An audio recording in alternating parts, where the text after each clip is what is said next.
Salve, salve, senhoras e senhores, como é que estão vocês? Espero que estejam todas e todos muito bem. A parada é a seguinte, gente, história do Brasil, nós vamos conversar hoje sobre estrutura social e sistema político brasileiro durante a República Velha. Mais especificamente, nós vamos tentar entender como é que as famosas oligarquias, os grupos regionais de grandes fazendeiros, conseguiram criar um sistema de poder integrado, onde as oligarquias chegaram a um grande acordo nacional para comandarem o poder de uma maneira unificada. Então, vamos juntos no rolê. Para a gente entender como é que esse treco funciona, a gente tem que começar do seguinte. Nós temos que começar falando da base fundamental do poder dos grandes fazendeiros. E essa base fundamental do poder dos grandes fazendeiros é o município. Então, é onde os fazendeiros vivem, né? É onde eles dominam a economia, porque são senhores de terra.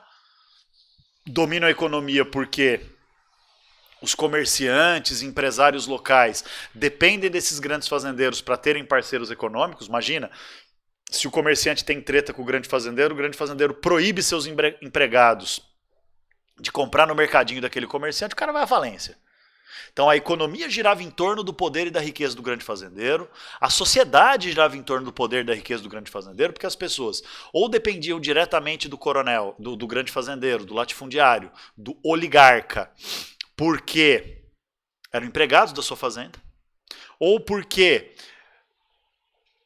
buscavam favores e vantagens junto ao grande fazendeiro. Então, se colocavam à disposição e obedeciam o grande fazendeiro, estabeleciam uma relação de fidelidade em relação ao grande fazendeiro. Em troca disso, recebiam consultas médicas, vaga em escola, apoio para conseguir, sei lá, uma indicação para um emprego da hora, para um sobrinho, para um filho, né, um carguinho político aqui, uma vantagenzinha acolá. Então, existia essa relação que chama clientelismo, essa relação de troca de favores em que o fazendeiro, por ser rico e por ser muito poderoso e por ser politicamente muito influente, ele acabava ganhando a fidelidade das pessoas, seja porque as pessoas mais simples sentiam uma obrigação de gratidão, ou seja, porque as pessoas recebiam essas vantagens e para continuar recebendo, para continuar favorecendo seus interesses, se colocavam numa posição de subserviência, de obediência, de dependência, de fidelidade em relação a esse fazendeiro.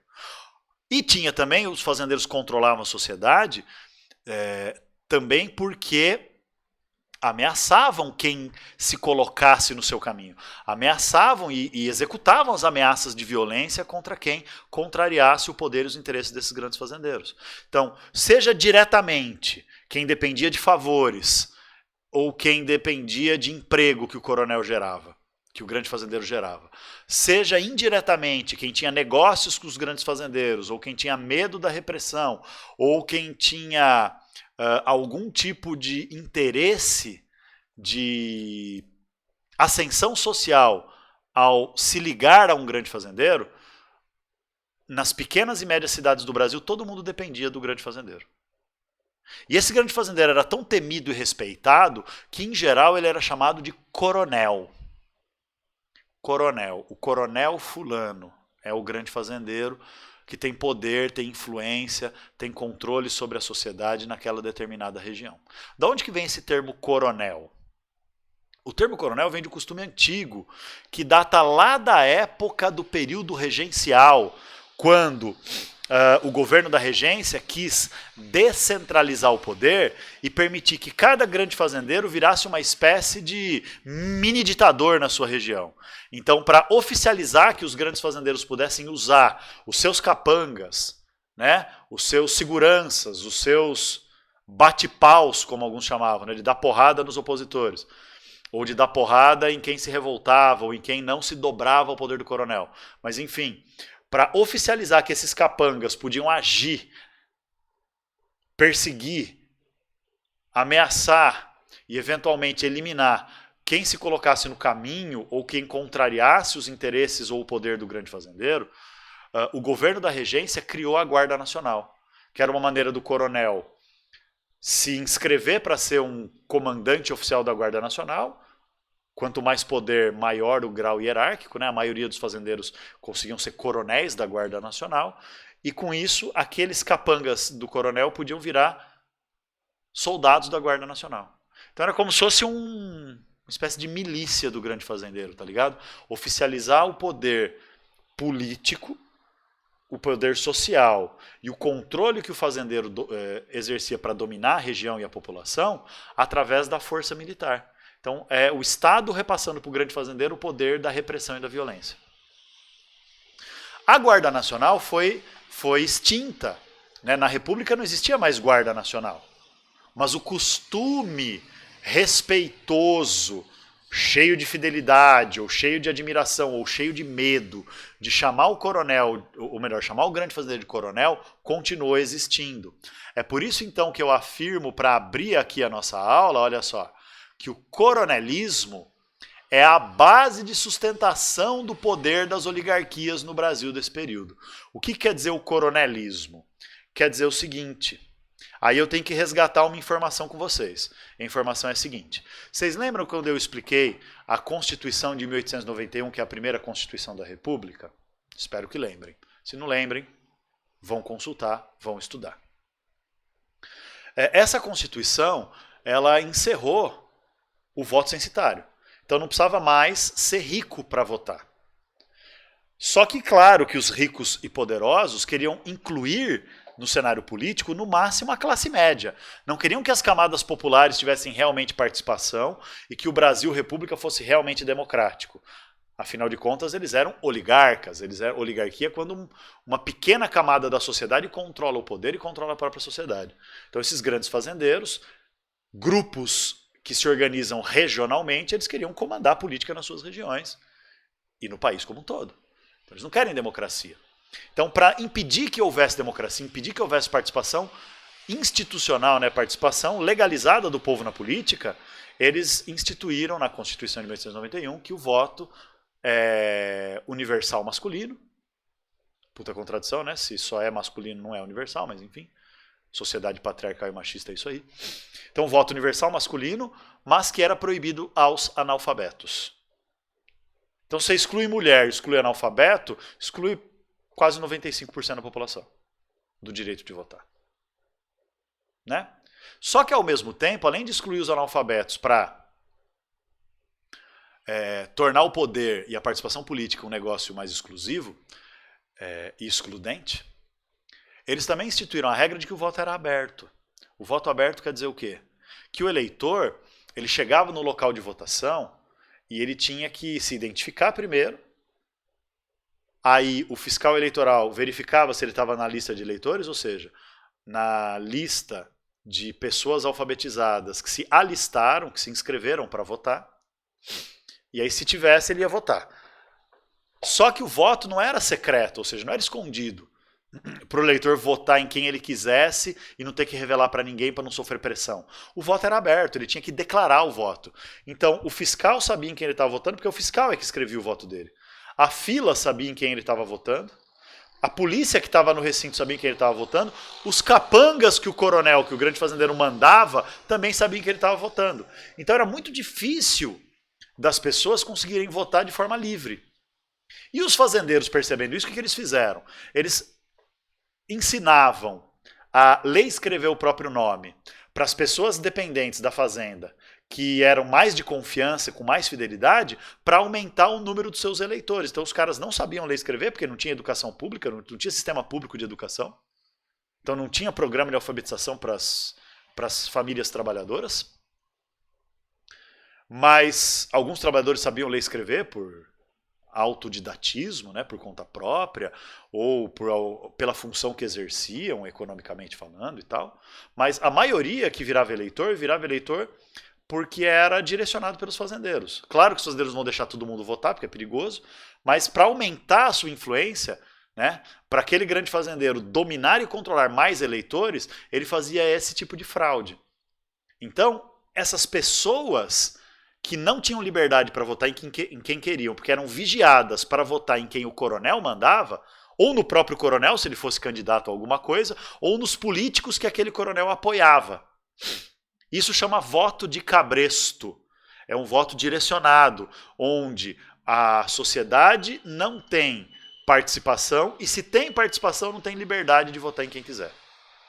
Em que o voto é direcionado. O cabresto é aquilo que faz o cavalo virar para o lado que o cavaleiro quer. Então o fazendeiro é o cavaleiro, ou né, o montador do animal. O povo é o animal, a mula, o cavalo, que é direcionado politicamente pelo voto de cabresto. Então isso significa que o coronelismo é, no final das contas, um sistema de poder em que o coronel, por ter controle sobre a economia, porque ele é o grande fazendeiro e a economia é agroexportadora, então ele é o dono da riqueza. Para ter negócios e ter emprego, todo mundo nas pequenas e médias cidades depende dele. Claro que nas grandes cidades não é bem assim, né? Nas grandes cidades tinha indústria, tinha comércio, tinha diversificação.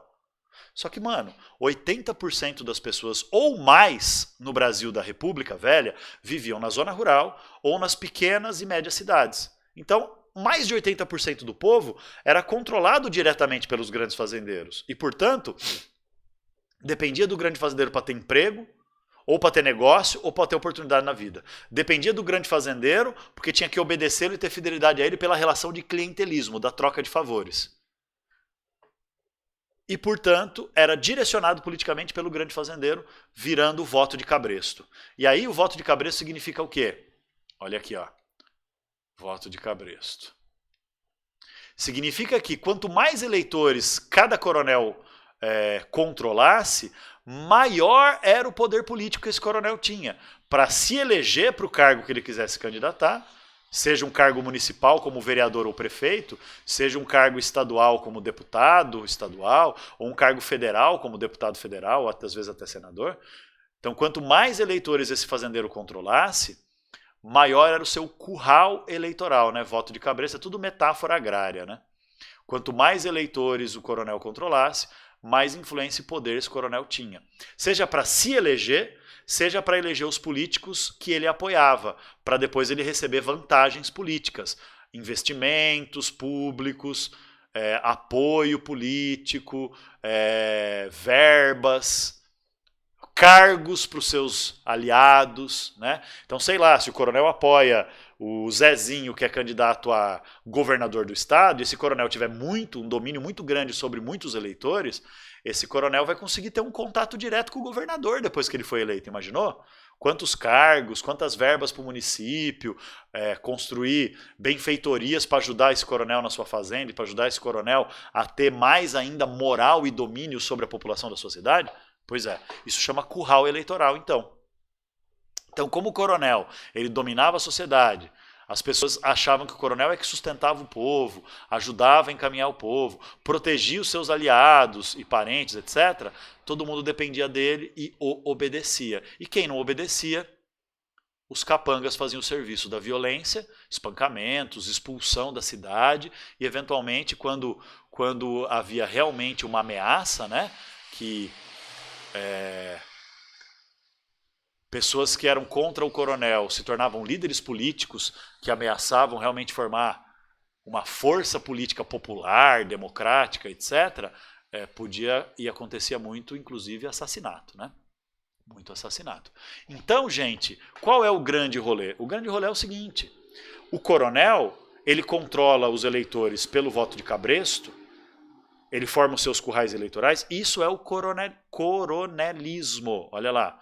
Coronelismo, que é o domínio do coronel não só sobre a economia e a sociedade, mas também sobre a política no seu município. E esse domínio acaba gerando o quê?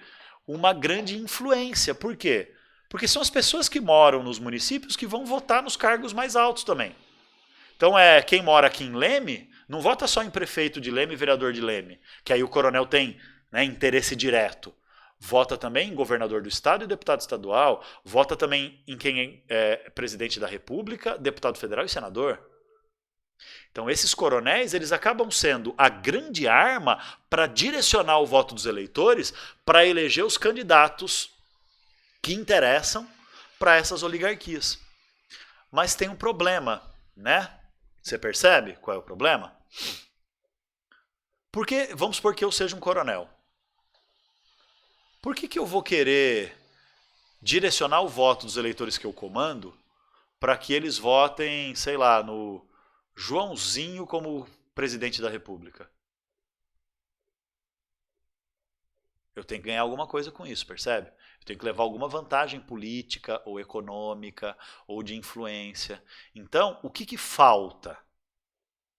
O que falta para as elites latifundiárias conseguirem criar um sistema de poder em que elas dominam o país, ao invés delas brigarem entre si para ver quem domina o país? Porque veja, cada município tem ali a sua oligarquia dominante, que são os coronéis que controlam a política na cidade.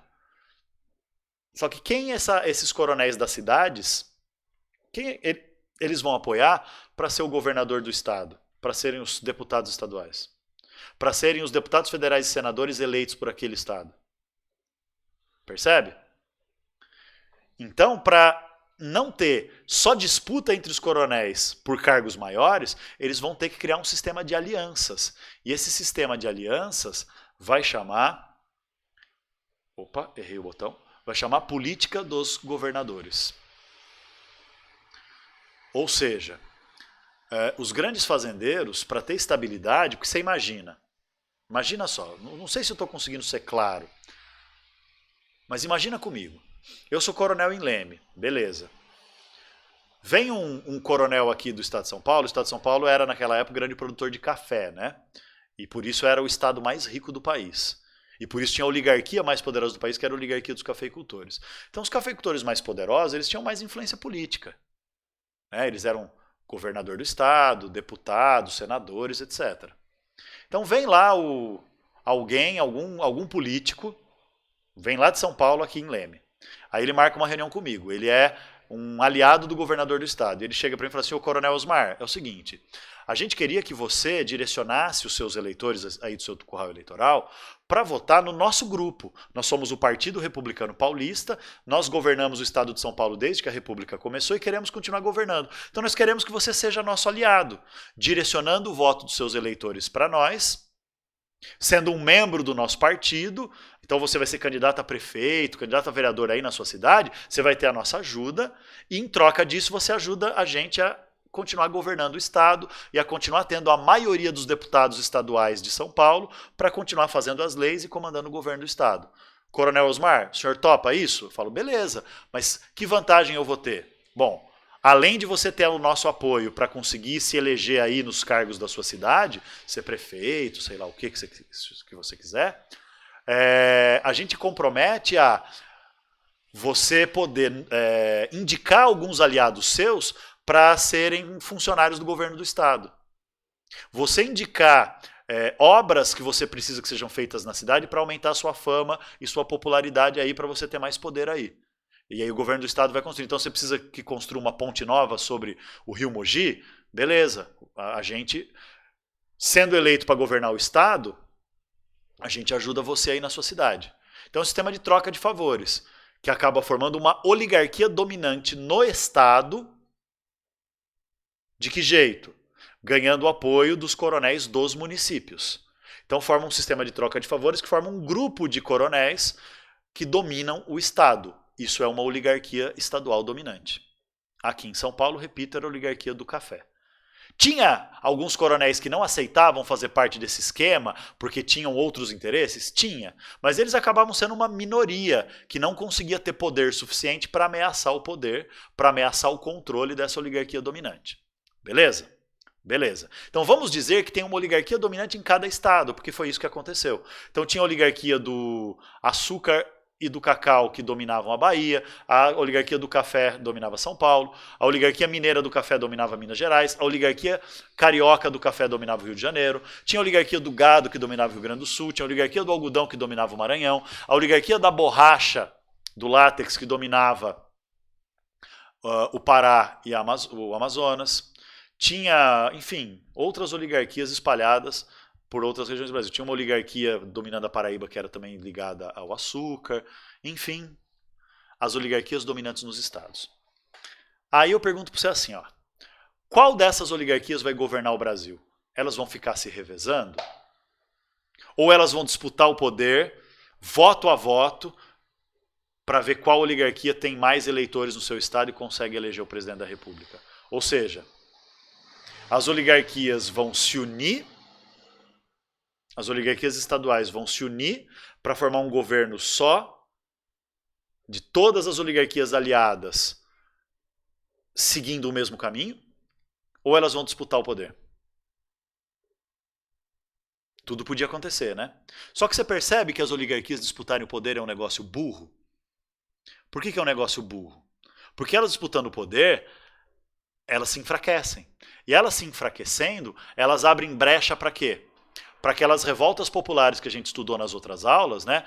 Canudos, revolta da vacina, contestado, revolta da chibata, para que isso aconteça com mais frequência. E aí, quanto mais revolta popular acontecer, maiores são as chances do povo ganhar moral, ganhar força e tentar derrubar as oligarquias. Tentar democratizar o país. Vale a pena correr esse risco? Não. As oligarquias vão se unir. Então tá bom. Elas podem se unir tendo uma oligarquia líder comandando todas as outras e governando o Brasil, ou elas podem se unir se revezando no poder. O que você acha que é mais provável que aconteça? Uma oligarquia líder comandar o país como um todo, ou as oligarquias se revezarem no controle do país? Sua resposta deveria ser depende. As oligarquias têm mais ou menos o mesmo nível de poder econômico e poder político, ou seja, elas têm os mesmos tamanhos de currais eleitorais, elas têm o mesmo nível de riqueza de exportação de produtos agrícolas nas suas fazendas? Não. De jeito nenhum. Tinha uma oligarquia que estava presente em 3 estados que era disparadamente a mais poderosa na economia e na política. Essa oligarquia era a oligarquia do café. Dos estados de São Paulo, que era o principal, Minas Gerais, que era o segundo, e Rio de Janeiro, que era o terceiro. E por que essas oligarquias eram as mais poderosas? Primeiro porque o café sozinho significava por volta de 60% de toda a riqueza de exportação brasileira. A economia brasileira dependia da exportação agrícola e o café era mais da metade desse dinheiro. Então, 3 estados controlavam metade da riqueza do país. Você acha que eles não vão se impor? Claro que eles vão se impor. Além disso, São Paulo, Minas Gerais e Rio de Janeiro era onde tinha, além do poder do café, era onde tinha mais cidades mais populosas, porque tinha um pouco mais de desenvolvimento industrial, era pouco, mas tinha um pouco mais de desenvolvimento industrial, um pouco mais de crescimento urbano, um pouco mais de modernização, por causa do dinheiro do café. Então, quer dizer, os maiores currais eleitorais eram no Sudeste, e os coronéis, os oligarcas, a oligarquia mais rica eram as oligarquias do Sudeste. Então o café vai querer governar o Brasil. Só que para o café governar o Brasil, meus irmãos, não basta ele dizer, ó, oligarquia dominante da Bahia, você vai ter que votar no café porque nós mandamos, hein? Não, velho. A oligarquia da Bahia vai falar, vai se fuder, eu voto quem eu quero. Vou apoiar um candidato a presidente que seja baiano. Então não importa, não basta apenas ter mais poder e mais currais eleitorais. O que as oligarquias aqui do Sudeste do café precisavam fazer era criar um sistema de alianças. Era criar um sistema de as oligarquias aceitarem que o café vai dominar o governo do país, porque elas vão receber alguma coisa em troca. Esse sistema de aliança, que é um sistema de troca de favores, é o que a gente chama de política dos governadores. Então, como é que vai ser o rolê? Vai ser assim, ó. Opa, desculpa. Aí. O governador de cada estado era considerado, vamos supor não, era considerado, porque ele era mesmo, o líder da oligarquia daquele estado. Então, o governador da Bahia só conseguiu virar governador da Bahia por quê? Porque ele tinha o apoio da maioria dos coronéis da Bahia. Simples. O governador de Santa Catarina conseguiu ser eleito para governar Santa Catarina por quê? Porque ele era o chefe político daquela oligarquia, daqueles coronéis que controlavam a Bahia, a Santa Catarina. Simples. Então vamos supor que o presidente da República dessa época, que vai criar esse sistema de aliança, era um cafeicultor paulista, que é o segundo presidente grande fazendeiro da história do Brasil. Lembra? O primeiro foi o Prudente de Moraes, o segundo foi o Campos Sales, que era um cafeicultor aqui de Campinas. E o Campos Sales, Manuel Ferraz de Campos Sales, Ele já tinha sido ministro lá na época do governo provisório e tal. Ele era um político bastante influente. Ele era governador de São Paulo antes de ser presidente da República. E ele foi eleito presidente da República em 1898. E ele percebeu o seguinte, que as oligarquias estaduais dos outros estados, né, fora os estados do Sudeste e do café... Adoro esse barulho da rua, né? Meu sonho é ter um estúdio agora para gravar isso aqui. Mas enfim, o Campos Salles percebeu que essas oligarquias dos outros estados, que não eram cafeicultores, estavam descontentes, porque não tinham muita influência no governo, era o café que dominava e foda-se. Então o que ele vai fazer? Ele vai estabelecer um acordo. Ele vai negociar com o governador de cada estado uma aliança, que funciona mais ou menos assim. O governador daquele estado garante que os políticos daquele estado que foram eleitos para deputado federal e senador apoiem o governo federal do café do Campos Salles. Porque você sabe, né? Numa república tem divisão de poderes. Então o governo é o poder executivo. Mas para o governo governar, ele precisa que leis sejam aprovadas, autorizando, né, através dessas leis, que o governo ponha em prática os seus planos. Se o governo tiver o apoio dentro do parlamento, que no Brasil chama Congresso Nacional, não tem, é o poder legislativo, não tem aprovação de lei, ele não consegue governar. Então, o que o Campos Salles precisava?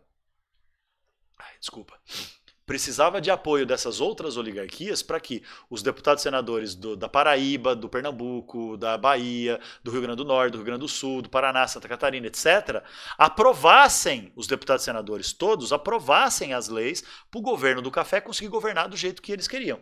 Do jeito que o Campos Salles e os cafeicultores aqui do Sudeste queriam. Mas, mano, por que eles iam aprovar? Porque o governo do Campos Salles estava direcionando o governo, direcionando o poder, direcionando o país para o café, para o interesse do Sudeste. Por que os deputados e senadores que vinham lá do Nordeste para ir lá para o Rio de Janeiro, né, exercer sua função de poder legislativo, por que eles iam apoiar um governo que só beneficiava o café? É aí que entra a política dos governadores. O Campos Salles vai fazer uma aliança que os presidentes seguintes vão manter. E essa aliança era assim. O governador do estado, como líder daquela oligarquia, fazia os deputados e senadores que vinham daquele estado a apoiarem o governo federal. Em troca disso, o governo federal dava apoio para aquele estado. Na forma do quê? De verbas, de cargos, de obras, de vantagens. Assim, o governador do estado recebia essa grana que vinha do governo federal, essas verbas, essas obras, e ele conseguia fortalecer mais ainda a sua oligarquia no estado. Em troca disso, a oligarquia daquele estado, os políticos que vinham da oligarquia daquele estado, ajudavam o Café com Leite a governar do jeito... O presidente da República, que era do café, a governar do jeito que ele quisesse.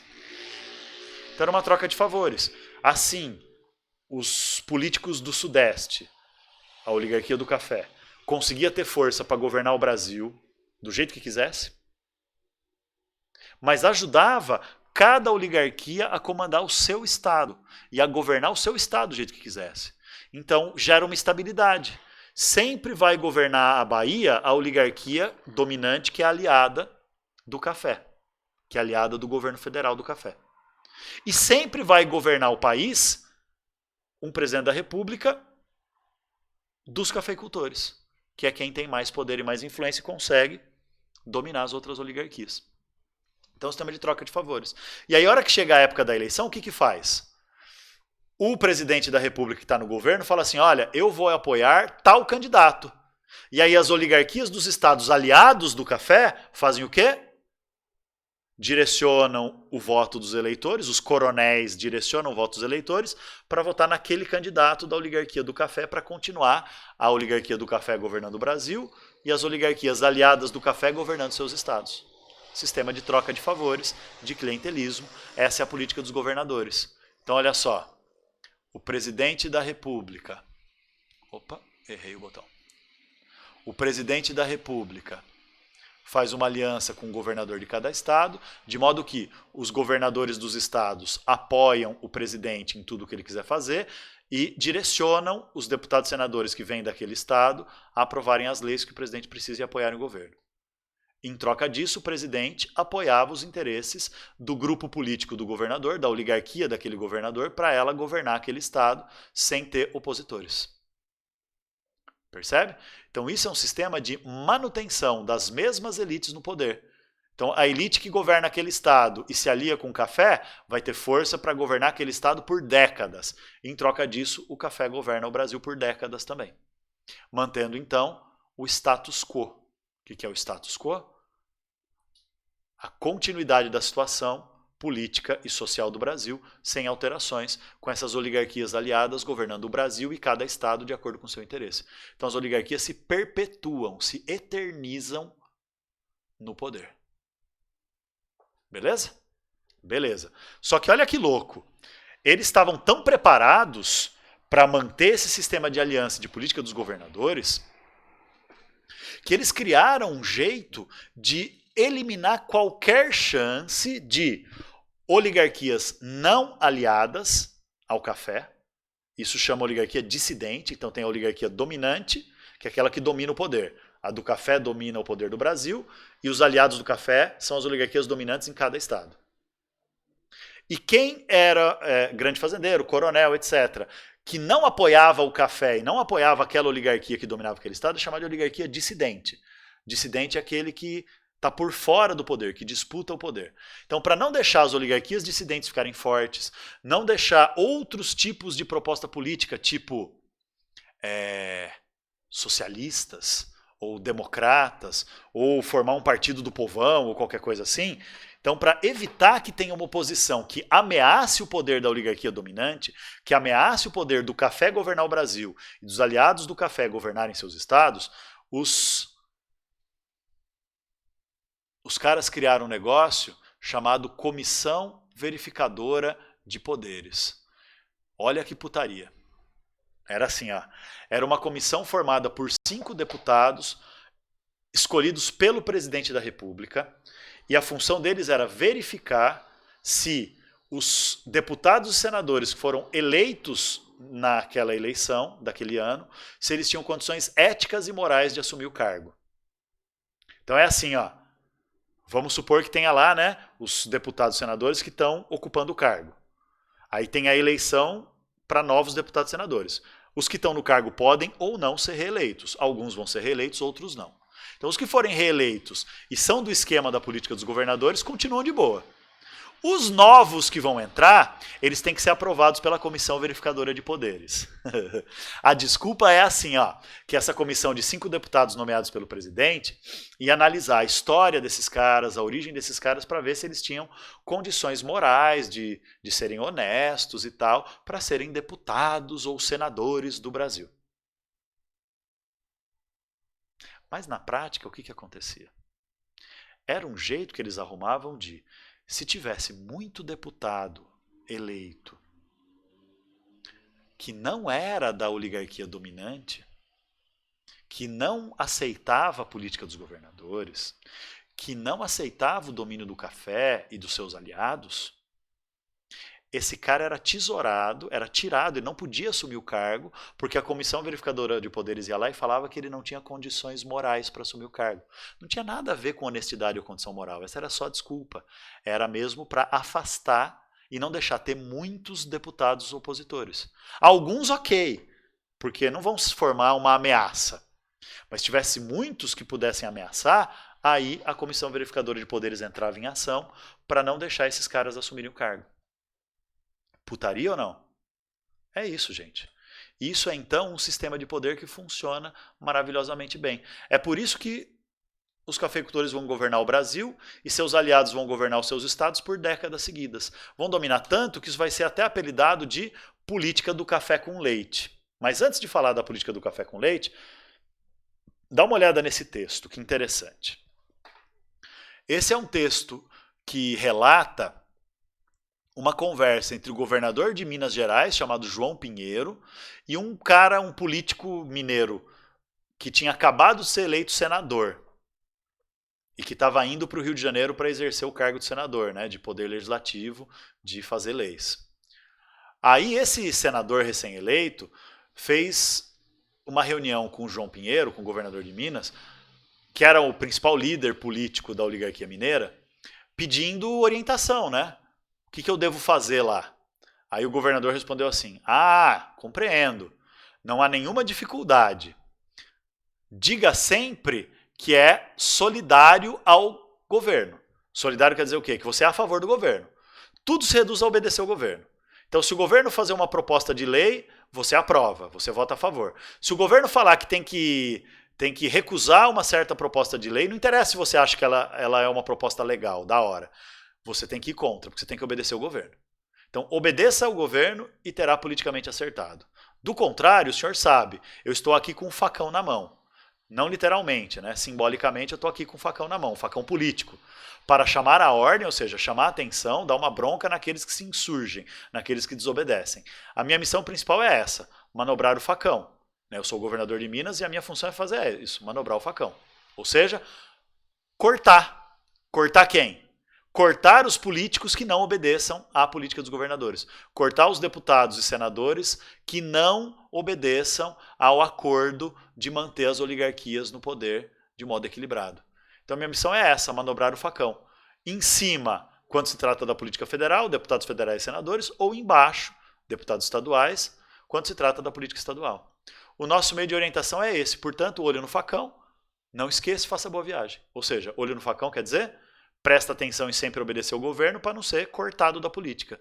Porque se você contrariar o que a política dos governadores define, que é essa aliança de o café governar o Brasil e os aliados do café governarem os estados, vai estar prejudicando a gente.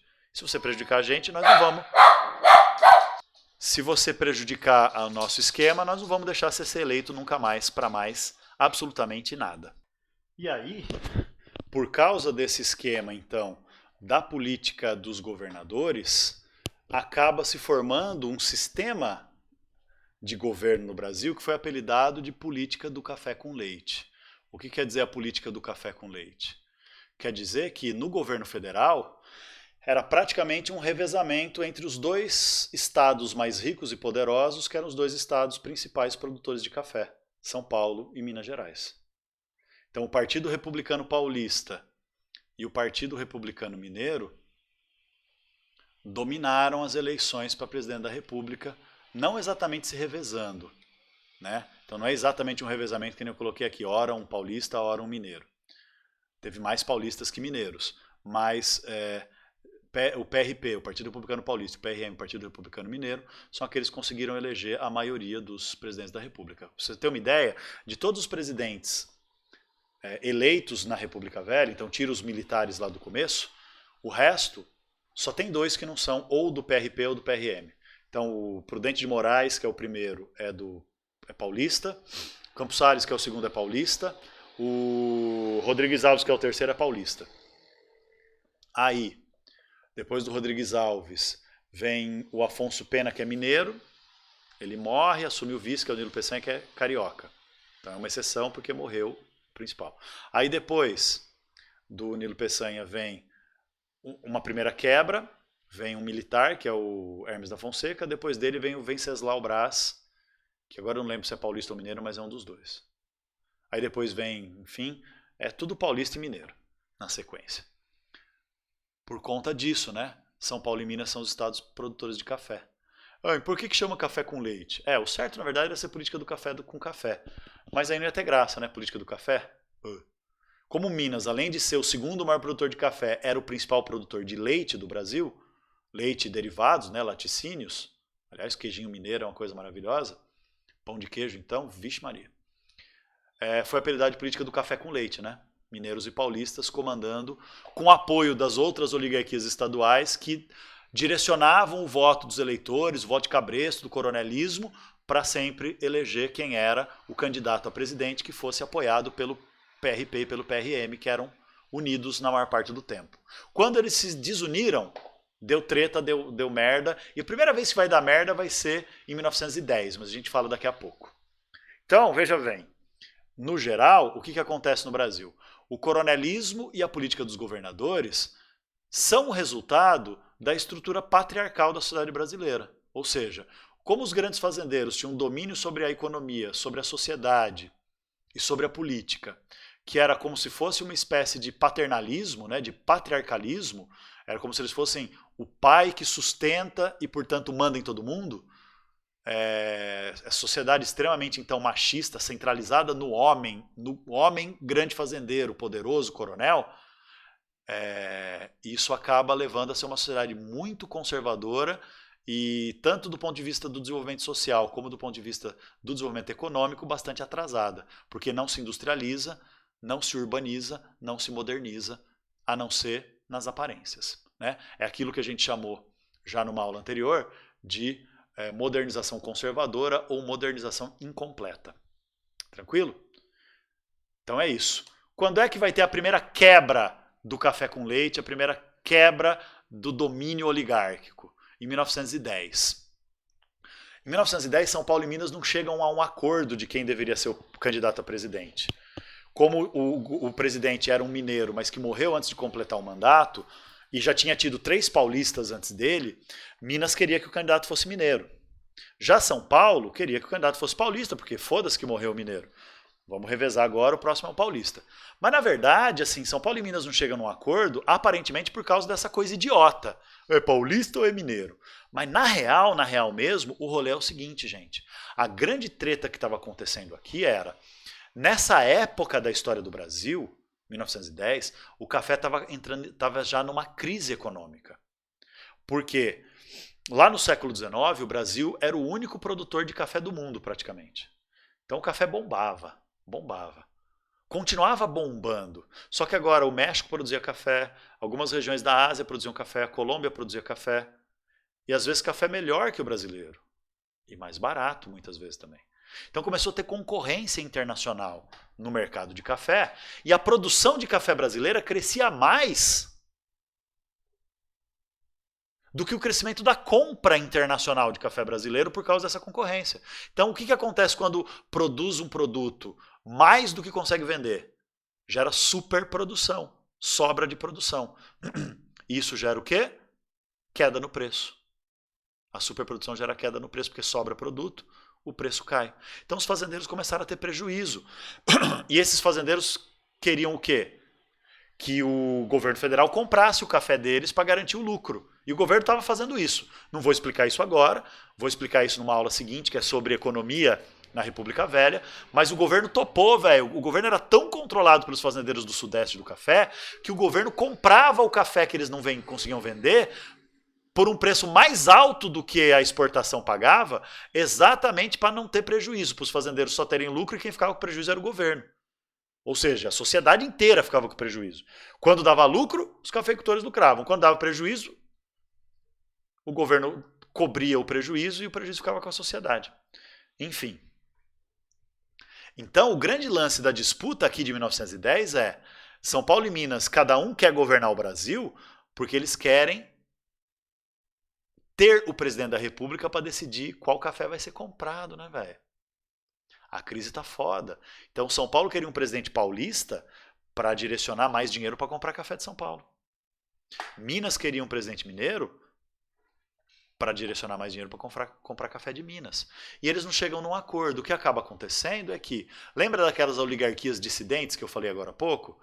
Que são os grandes fazendeiros que não entraram no esquema da política dos governadores, não aceitaram o domínio do café com leite? Pois é. Essas oligarquias dissidentes acabam se aproveitando dessa treta entre São Paulo e Minas e lançam seu próprio candidato, que não era nem paulista, nem mineiro e nem sequer grande fazendeiro. Era um militar, um marechal chamado Hermes da Fonseca, que era parente do Deodoro, inclusive. Aí o que acontece? Minas Gerais, percebendo que podia dar merda isso, né, que podia ser um governo contra o café com leite, contra a política dos governadores, se fosse só das oligarquias dissidentes, Minas acaba apoiando o Hermes da Fonseca também, para não perder controle sobre o governo. Já São Paulo decidiu radicalizar. O Rui Barbosa, que era aquele cara que tinha sido ministro da Economia na época do governo provisório, que fez aquele plano de industrialização que deu errado, o encilhamento, ele também se candidatou a presidente, meio que defendendo um plano de industrialização da classe média, das cidades e tal. E São Paulo apoiou esse cara. Ô louco, São Paulo apoiou alguém que era a favor da industrialização? É, porque sabia que na verdade o Rui Barbosa ia ser eleito, mas não ia conseguir industrializar, porque São Paulo é que ia estar por trás dele direcionando o governo, e foda-se. Então, o que aconteceu? É a primeira vez na história da República Velha que teve uma eleição realmente disputada. Que realmente teve campanha eleitoral e teve disputa de eleição. Claro que teve muita fraude, muita voto de cabresto, né? Muito voto de gente que não era eleitor ou gente que já tinha morrido, que daí os caras lá, os fiscais da eleição preenchiam o voto a favor da oligarquia de que faziam parte. Mas é a primeira vez que teve uma campanha eleitoral. Para você ter uma ideia, chegou a ter candidato a presidente que foi eleito no Brasil com mais votos do que o total de eleitores, de tanta fraude que tinha e de tanto que era o domínio do café com leite, da política dos governadores, do coronelismo. Dessa vez a eleição, o Hermes da Fonseca ganhou a eleição, porque ele teve o apoio da maioria das oligarquias. Mas ele ganhou a eleição de um jeito apertado para o padrão da época, né? Foi mais ou menos 60% de votos para o Hermes da Fonseca, 40% para o Rui Barbosa, o que antes não tinha nem disputa.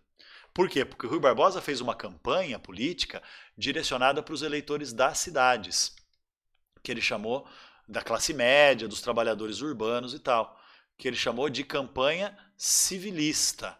O que quer dizer a campanha civilista? Quer dizer que o Rui Barbosa defendia que o povo não devia votar num militar, porque os militares são autoritários e têm a tendência de querer dar golpe de Estado, que nem o Deodoro da Fonseca tinha feito. Que deviam votar num civil, civilista por isso, um civil, um não militar, um cidadão comum. Portanto, votar nele, Rui Barbosa, que era um advogado e um político que tinha origem na classe média. Beleza? Conseguiu fazer campanha, porque ele dividiu as oligarquias, né? As oligarquias não estavam mais aliadas num bloco só do café com leite. Só que aí o que acontece? O Hermes da Fonseca no poder vai ser um desastre. Ele vai governar de 1910 até 1914 e o governo dele vai fazer um monte de cagada. Pra você ter uma ideia, ele vai arrumar treta com várias oligarquias tradicionais. As velhas oligarquias lá da política dos governadores, ele vai arrumar treta. Então, por exemplo, vai arrumar treta com a oligarquia do Ceará, vai arrumar treta com a oligarquia do Pernambuco. Não, acho que do Pernambuco não. Da Bahia. Com a oligarquia da Bahia. Vai arrumar treta com a oligarquia do Rio Grande do Sul. Vai arrumar uma par de treta. E aí o que ele vai fazer? Ele vai usar o exército para derrubar as oligarquias que ele era contra. Então, mano, ele vai fazer um negócio completamente ilegal, inconstitucional, que era derrubar do poder governadores eleitos e colocar aliados dele para governar o Estado como intervenção. Isso foi apelidado de política das salvações. Por quê? Porque ele falava que ele estava fazendo isso para salvar aquele Estado de um governo corrupto e inimigo do povo. Então, política das salvações é o governo federal interferindo na política daquele Estado para proteger o povo de políticos corruptos e perigosos. Mas, na verdade mesmo, era só o Hermes da Fonseca derrubando seus inimigos e colocando no poder seus aliados. Então, é uma época de grande instabilidade. E que a gente sabe, né? Foi tão instável que, além de dividir as oligarquias e gerar várias tretas entre as oligarquias, que são as políticas das salvações, né? Essa mudança de oligarquia no poder nos estados, teve revolta popular, teve a revolta da Chibata no primeiro ano do governo dele, teve a revolta do Contestado, que começou em 1912, durante o governo dele. Então foi um governo bem conturbado, que levou São Paulo e Minas a perceberem o quê? Que, independentemente da crise econômica, São Paulo e Minas precisavam se unir para tranquilizar a realidade de novo. Então, a partir da metade do governo Hermes da Fonseca, São Paulo e Minas voltam a ser unidos, né? O Partido Republicano Paulista e o Partido Republicano Mineiro voltam a ser uma mesma força política, que acaba dominando o próprio Hermes da Fonseca, né? Porque o Hermes não conseguiria governar sem o apoio de São Paulo e Minas, nenhum presidente do Brasil conseguiria governar sem o apoio de São Paulo e Minas. Ele só teve um pouco mais de liberdade enquanto São Paulo e Minas estavam brigados. São Paulo e Minas se unindo, eles dominam a política. Então, Hermes da Fonseca acabou tendo que aceitar a liderança de São Paulo e Minas E depois que acaba o governo do Hermes da Fonseca, é eleito um presidente, Venceslau Braz, que é do esquema do café com leite e da política dos governadores de novo. Tá bom? Só que então é um ensaio de dissidência oligárquica, ou seja, é um ensaio de enfraquecimento das oligarquias dominantes do café com leite e de aumento da força e do poder das oligarquias opositoras, das oligarquias dissidentes. Não vai para frente? Ainda não, mas é o começo de um processo de enfraquecimento dos café com leite, fortalecimento dos dissidentes, que em 1930, portanto, 20 anos depois do começo do governo do Hermes, mas em 1930 vai acabar levando à queda das oligarquias. Mas a gente estuda isso depois, tá bom? Para terminar essa aula, gente, só falar que também vai ter algumas questões importantes de política externa durante a República Velha, desde o início dela, né? Principalmente relacionado a disputas de fronteira, lá no norte do Brasil. Então era a disputa, porque lá no norte do Brasil estava acontecendo um negócio, que eu vou explicar melhor na próxima aula, que é o surto da borracha. Então a segunda revolução industrial, que estava acontecendo na Europa nessa época, na Europa, Estados Unidos e Japão, estava gerando uma grande modernização tecnológica. E eles inventaram uma nova matéria-prima industrial, que é a borracha, que é uma mistura de látex, que é uma fibra natural, que é retirada da seringueira, que é uma árvore que é muito comum na floresta amazônica, látex com petróleo, né? Reações químicas e tal, que geram a borracha vulcanizada, borracha produzida em alto calor. Que aí gera tudo quanto tipo de coisa, de sola de sapato a pneu de caminhão, entendeu? E no Brasil, então, começa a ter um surto do crescimento da borracha, lá no norte, lá no Pará e lá no Amazonas. E esses caras começam a invadir regiões em volta do território brasileiro, que já não era mais território brasileiro. Então começa a invadir terras da Bolívia, comprar terra lá e montar fazendas de extração de látex, né? Se chamam de seringais essas fazendas. Então são os seringueiros, os fazendeiros extratores de borracha. Então começa a formar ali seringalismo, que é a extração de seringa, que é o látex da borracha. E invade terra da Bolívia, invade terra das Guianas, pedacinho de terra da Venezuela. Isso vai levando a conflitos com os governos desses países. E aí o governo brasileiro vai tentando fazer acordos. Vai fazendo vários acordos para comprar essas terras ou para aceitar que esses países entreguem essas terras que não estavam povoadas antes, que os brasileiros fazendeiros seringalistas estavam povoando, e vai aumentando o território brasileiro. Só que lá na Bolívia dá guerra. Né? A região da Bolívia que os brasileiros estavam querendo tomar à força era o Acre. E o governo da Bolívia não aceitou. E aí os seringueiros começaram a fazer guerra contra o governo da Bolívia. E para evitar essa guerra, o governo brasileiro, na época, que era o governo do Rodrigues Alves, o terceiro presidente cafeicultor do Brasil, que governou de 1902 a 1906, ele manda um negociador, que é o o Visconde de Rio Branco, para negociar lá com os caras, com o governo boliviano, e chega a um acordo. O acordo é o Tratado de Petrópolis, em que a Bolívia cede o Acre para o Brasil, em troca do Brasil pagar uma indenização para a Bolívia. E construir uma ferrovia que facilitasse a circulação ali de produtos na Bolívia. E beleza, o governo brasileiro aceitou, Tratado de Petrópolis, 1903, e a ironia do rolê é, assim que eles assinam o Tratado de Petrópolis, alguns anos depois, esse surto da borracha entra em declínio, porque outras regiões do mundo começam a produzir seringa também, produzir látex também, principalmente na Ásia. E aí tem um declínio, né, da produção de látex no Brasil, isso leva até uma crise econômica na região amazônica. Então, por isso que o Acre é uma região pouco povoada, né? As regiões do Amazonas e do Pará são bem mais povoadas, por quê? Por causa de terem vivido todo o surto da borracha. O Acre é só o finalzinho, e o Acre é até hoje o estado menos povoado do Brasil. Alguns dizem até que o Acre não existe como piada, né? Mas é piada, pelo amor de Deus. Então é isso, minha gente. Tranquilo? Terminamos essa aula e nos encontramos na próxima videoaula. Um abraço, minha gente, e até a próxima.